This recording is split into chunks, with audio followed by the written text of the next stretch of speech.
students, this is Dr. Vibha Tiwari, and today I'm going to deal with the poem Underwater Notes by the famous Indian poet K.N. Daruwala. The subtitle of this poem is On Revisiting a Dream. But before I take up the poem, let me tell you a little bit about the poet himself. Students, K.N. Daruwala, or better known as K.N. Daruwala, is an Indian poet and a very famous short story writer. Here, it is also noteworthy that he has been a former IPS officer. His poems are famous for their beautiful imagery, and our present poem is also not an exception. So, let's have the text of this poem. I am alone in the house. It is warm, but I feel cold.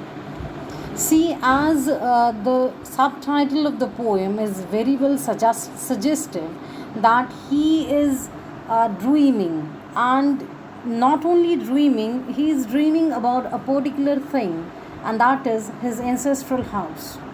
So, in his dream, he feels that he is all alone in the house.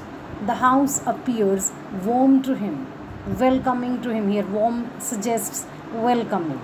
And why is it warm? It is perhaps warm because of the memories which are attached to that particular building, the memories of the ancestors. That's why the poet feels as if the house is warm, cozy. But I feel cold. He himself feels cold, perhaps because of the passage of time. A long span of time has passed since he last visited this particular place. So, though the house is warm, but he himself has a feeling of coldness towards it. The doors swing open across the years. The poet says the doors of the house have been opened. That means they have been in a state of welcoming the visitors across the years. Though he himself could not visit the ancestral house, but it appears to him as if it was always ready to welcome him. The doors had always been open for him. For someone who has no ancestral home, who doesn't have the long shadow of the past to ruffle his hair, homecoming gets distorted. Here he compares his situation with that person who is not blessed as having an ancestral house. He says that person, that fellow who does not have any ancestral house, perhaps is bereaved of that touch of the ancestors, like lovingly the elders ruffle the hair of their kids. It's a loving gesture. Similarly, the ancestors bless the coming generation, but that person who does not have any connection with the ancestors, who lacks as having any ancestral house, cannot have that kind of feeling. For him, homecoming gets distorted. That means it's not that pleasant. See, when we have a place to go, naturally we have so many memories attached with that place. But just think about a person, just imagine about a person who does not have a place to go. How can there be any chain of thoughts related to that place? He will be lacking in that.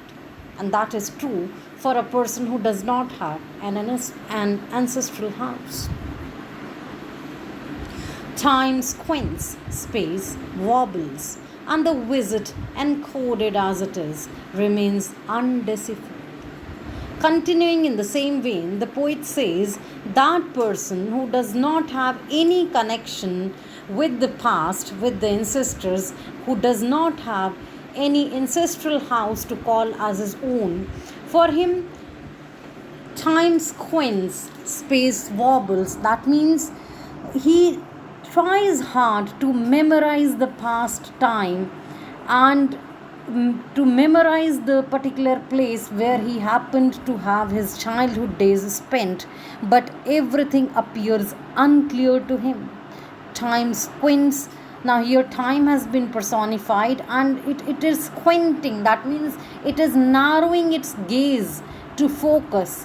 When we try to remember something, automatically our eyes squint. So the time tries to remember, or rather the person tries to remember the time which he spent in a particular house. But as he is not having any such house, he will not be having any memory. So for him the time squints, space wobbles. That means all his memories are unclear.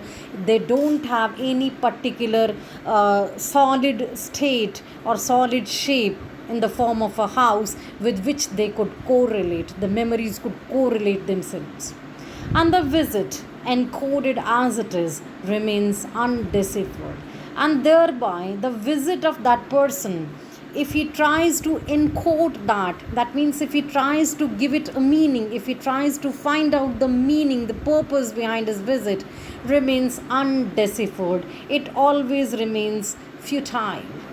His visit does not have any, you can say, fruitful purpose, does not bear him any fruits, and that's why it remains futile. So, in the first part, we can say that the poet is trying to set a connection between himself and his ancestral house, and he somehow feels himself as blessed as he has one, you can say, ancestral house, whereas he imagines about a person who does not have any such house. So he says at least he can correlate his memories, he can correlate the childhood memories with that particular place. Let's proceed further. The second part. It is cold, the windows are frost smudged. Counsel yourself, there's no one else to do it. Now in his dreams he is actually visiting his ancestral house, and you can very well imagine that if there is a place which is neglected by the occupants, the nature has its own art being drawn on the windows and the doors. So the time that he is imagining when he is visiting that house is the time of coldness, perhaps winter. There is cold everywhere, and he could very well decipher, he could very well look that the windows of the house are frost smudged. That means they have been dirtied by the frost. Counsel yourself, he says, just counsel yourself. That means one has to speak to one's own self, because there is no one to give him any kind of advice. He's all alone in that house. So he says, counsel yourself, there's no one else to do it. At that time, when you are visiting your ancestral house all alone, just remember, just think that you are all alone. There is no one to give you any kind of advice. And when you in such a mental state, when you look at the windows, you can very well just get an opinion that those windows have been dirtied by the frost, as there is no one else to do it. Because there is no one to give you any counsel, no one is there to give you any advice. So one is left with one's own mental faculty. Let hieroglyphs remain dented where they are. That's a very beautiful word, hieroglyphs. Hieroglyphs is the script basically used in Egyptian way back in Egyptian culture, and it is based primarily on drawings and paintings. It's a kind of script that used to convey messages through drawings. So he says the nature has a kind of done hieroglyphs on the windows. The effect produced by the frost on the windows appears like hieroglyphs. Why hieroglyphs? Because just like in hieroglyphs, the paintings decipher, one is able to decipher, one is able to bring out the message. The message is conveyed by way of pictures. In the same way here, the windows are conveying a kind of message, the message of neglect. And these paintings are drawn by nature itself. None other has done this rather than nature, the frost, which is a part of nature.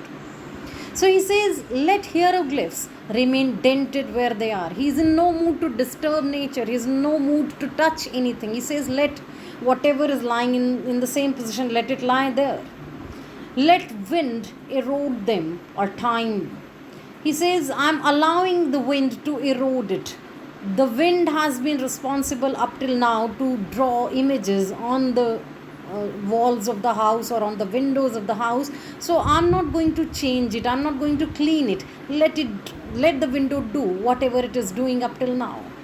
A time, they are the warp and weft of all erosion. He says these are the warp and weft. That means the threads or the when we use loom, there are two kinds of threads, and because of the movement of those threads the cloth is woven. So he says, let the time weave the pictures that it is drawing by help of nature on the windows, on the house. So he somehow points out at the fact that it's a long span of time that has passed since he last visited his ancestral house. And as I told you in the very beginning, he's not actually visiting the house, he's down the memory lane and he's watching or just picturizing or just trying to memorize the house in his mind. Come out of the house and write, not hieroglyphs this time. And suddenly he becomes conscious. He says, I have to come out of the house so that I may write what I felt. And this time it won't be hieroglyphs. And as you can see, the result is this poem. So he says, I have to come out of the house and now I have to write something, and perhaps the nature is pestering me, it is suggesting me, it is requesting me to write something, and it won't be hieroglyphs that I'm going to do this time, it will be something in pen and paper. It is cold. Again, he just points out the fact that it's very cold in the surrounding. Frost has smudged the windows have been dirtied by the frost. Your hair is grey as hoarfrost. And he says, not only this, the hair of the poet himself have also become white like the frost. Hoarfrost, the frost itself. So here the last line suggests that the poet has undergone the process of aging and now he has grown old, and his hair it's turned to white color. So he says that perhaps the time is suggesting me, perhaps the ancestral the memories related with the ancestral house, they are pestering me to write something, and I'm sure that this time it won't be a drawing script, it will be a real script using pen and paper. I'll be giving vent to my thoughts on pen and paper, and I have also undergone the process of aging.